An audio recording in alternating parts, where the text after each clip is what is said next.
الحمد لله الحمد لله ثم الحمد لله إن الحمد لله نحمده ونستعينه ونستغفره ونعوذ بالله من شرور أنفسنا ومن سيئات أعمالنا من يهده الله فلا مضل له ومن يضلل فلا هادي له نشهد أن لا إله إلا الله وحده لا شريك له ونشهد أن سيدنا وسندنا ومولانا محمدا عبده وحبيبه ورسوله أما بعد فيا عباد الله اتقوا الله وأطيعوا إن الله مع الذين اتقوا والذين هم محسنون قال الله تعالى في كتابه الكريم بسم الله الرحمن الرحيم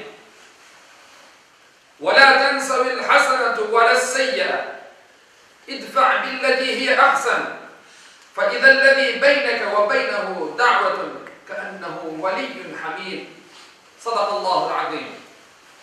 Saygıdeğer ve muhterem Müslümanlar, okuğanın Fussilet suresi 34. ayet kerimede Yüce Allah şöyle buyuruyor.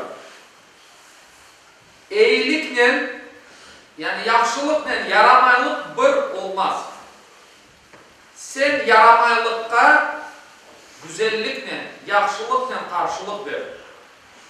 O zaman seninle arasında düşmanlık olan birini sıcak bir dost olganını göreceksin. Hadis-i şerifte ise Peygamber Efendimiz Muhammed sallallahu aleyhi ve sellem şöyle buyuruyor. Yumuşaklıktan mahrum kalan bir kimse hayırlı şeylerin hepsinden mahrum kalgandır. Kıymetli müminler, Yüce dinimiz iman, ibadet ve güzel ahlak üzerine kurulgan bir dindir.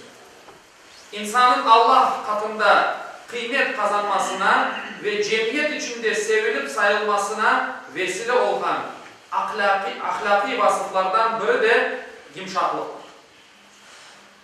Yumuşaklık, güler yüzlü olmak, tatlı, şirin sözlü olmak, sakin ve herkesle yaxşı münasebetli olmak, sert ve kaba münasebetli olmamak, kalp kırmamak, insanların yüreğini incitmemek, insanın aklını karartkan ve sonu fena olan açığa teslim olmamak ve sabırlı olmak gerekir.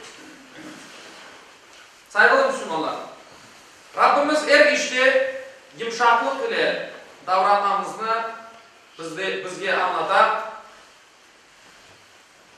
Kur'an-ı Kerim'de Araf suresi 199. ayet-i kerimede Peygamberimizin şahsında bütün müminlerge Allah-u Teala anlatar. Sen bağışlama yolunu tut. İyilikini emir et. Yaxşılıkını başkalarına emir et. Cahillerden de yüzünü çevir. Cahillerden aylanıp gel. Afu etmeye ve merhametli olmaya bizlerge emir etti bu ayet. Ali İmran suresi 134. ayet-i kerimede ise afu etken olmak ve açığını yutmak, Allah'ın mağfireti ve cennetinden müjdelengen muttakilerinin sıfatını anlatan vakit sıfatları arasında sayılır. Resulullah Muhammed sallallahu aleyhi ve sellem yumuşak davranış hususunda en güzel misalimizdir, en güzel örneğimizdir. O yalnız insanlara değil, yeryüzünde olan bütün mahlukata herkesle şefkat, merhamet ve nezaketle muamele etkendir. Her işinde kolaylaştırıcı olan, zorluk çıkartmaktan ve etrafındakilerini incitmekten sakıngandır. İnsanlar hata işlegende cezalandırmak yerine onlarını afu etkendir. Peygamberimizin emcesini öldürgenleri vakit Peygamberimiz onu afu etkendir. Ama öldürgen adam onun karşısına gelgeni vakit benim karşımdan ket dedi. Çünkü sen benim karşıma gelgeninde ben emcemi hatırlayayım ve yüreğim buna dayanma deyip o adamı kuğandır yanında. Peygamberimizge lütfetken bu vasıflar sebebinden Müslümanlar Peygamberimizin etrafında toplangan edi. Allah Teala bunu bizge Ali İmran suresi 159. ayette böyle açıklar. Allah'ın rahmeti sebebiyle sen onlara karşı yumuşak yaklaştın. Allah Teala sana merhamet etti, o merhametini yolladı ve sen o özünü bilmegen soylarına karşı müşriklerge, kafirlerge karşı yumuşak yaklaştın. Eğer sert, katı yürekli olsaydı senin etrafından dağılıp keterli edilecek. Şimdi sen onlarını afu et, onlar için Allah'a dua et. Aslında şu kategoriye kirgen insanlar için dua etmek gerek. Allah-u Teala onlara doğru yolu göstersin. Allah-u Teala mukallibel kulubdur. Yani yüreklerini bir vaziyetten başka vaziyette çevirgen Allah. Umut edilir ki yakan duamız bu kardeşimiz, bu dindaşımız için kabul olur. Allah-u Teala o insanların yüreklerini yumuşatır ve doğru yolu gösterir. Peygamberimizin ahlakını kendisine örnek olarak alan bir mümin bütün münasebetlerini yumuşaklık ile alıp varır. Can taşıran en küçüklerge nispeten bile şefkat ve merhametli olan. Sade ve zarif alınmayan, nezaketli ve anlayışlı hareketli ile İslam'ın yüce değerlerini ve üstün ahlakını temsil ediyor. Peygamberimiz müminini böyle tarif ediyor. Bir Müslüman, bir iman etken bir insanını Peygamberimiz şu şekilde tarif ediyor. Daha evvel sayıtkanımız namus, yani namuska til uzatkan, lanet etken, soggen, çirkin işler yapan, edepsiz bir şekilde insanlarla laf etken birevi kamil bir mümin olamaz. Bir Müslüman olamaz. Kamil bir Müslüman olamaz. Bizlerge düşken vazife insanın şeref ve namusuna zarar getirgen hareketlerden uzak durmak. İşte bizler hepimiz medeniyetli insanlarız. Şükürler olsun. Mektepte okuyan birçoğumuz âli yurtlarda okup bir diplom sahibi olan insanlarız. 21. asırda yaşayan insanlarız. Bizler dağdan düşmedik. Ormandan çıkmadık. Bir sahra, bir pustinyadan gelmedik. Yani neticede bir biduin değiliz bizler. Yani bizler onun için böyle olganına göre medeniyetli olay. İnsan sıfatımızda, Müslüman sıfatımızda layık olmak hareket ediyor. Yoksa Müslümanlar birbirini sevmegencez, Peygamberimizin hadis-i şerifine gerek hatırlayımız, Müslümanlar birbirini sevmegence gerçek iman etken olamazlar. Gerçek manada iman etmezler. Gerçek manada inanmazlar Allah'a, peygamberine, dinine.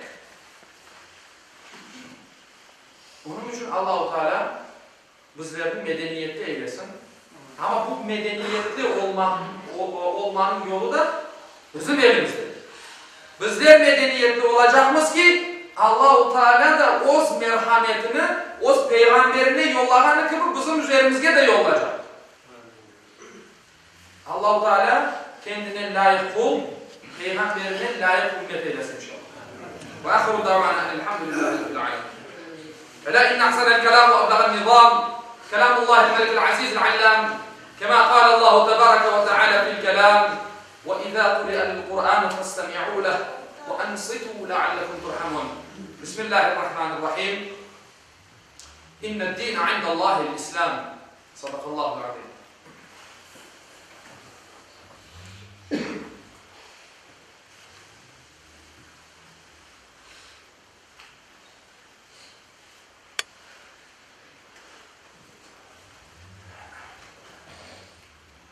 Elhamdülillahi hamdel kâmilîne, es-salâtu vesselamu alâ Resulina Muhammedin ve alâ âlihi ve sahbihi ecmaîn. Ta'zimen li nebiyyihi ve tekrimen li fehâmeti şâni şerfi safiyyi. Fekâle azze ve celle min qâilin muhbiran ve âmira. İnnallâhe ve melâiketehu yusallûne alen-nebiyy. Ya eyyühellezîne âmenû sallu aleyhi ve sellimû teslîmâ. Allahümme salli ala Muhammedin ve ala ali Muhammed kemâ salleyte ala İbrahim ve ala ali İbrahim inneke hamidun mecid. Allahümme barik ala Muhammedin ve ala ali Muhammed كما باركت على إبراهيم وعلى آل إبراهيم إنك حميد مجيد.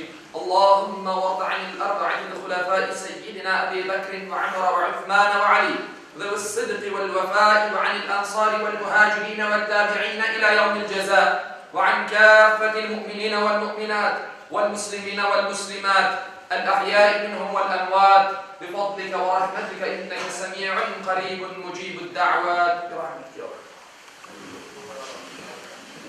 عباد الله إن الله يأمر بالعدل والإحسان وإيتاء ذي القربى وينهى عن الفحشاء والمنكر والبغي يعظكم لعلكم تذكرون.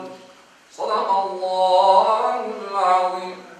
Okumanın ayette Yüce Allah şöyle buyurar: şüphesiz Allah adaletini, yaxşılık yapmakını ve soy sopka yardım etmekini emir eder. Edepsizlik, fenalık, isyan edip zulüm işlemekni de yasaklar. Düşünüp duymanız için sizlerge nasihat verir. Cumanız hayırlı ve mübarek olsun. Muhterem cemaatim, bir ilanım olacaktır. Cuma'dan o güne yanıma din kardeşimiz gelip bir müracaatta bulundu. Ediye kardeşi, 30 yaşlarında bir kardeşimiz, 3 balası var ve Türkiye'de ameliyat olan, başından ameliyat, operasyon olan, bizlerden istekleri kardeşi için yapacağımız duadır.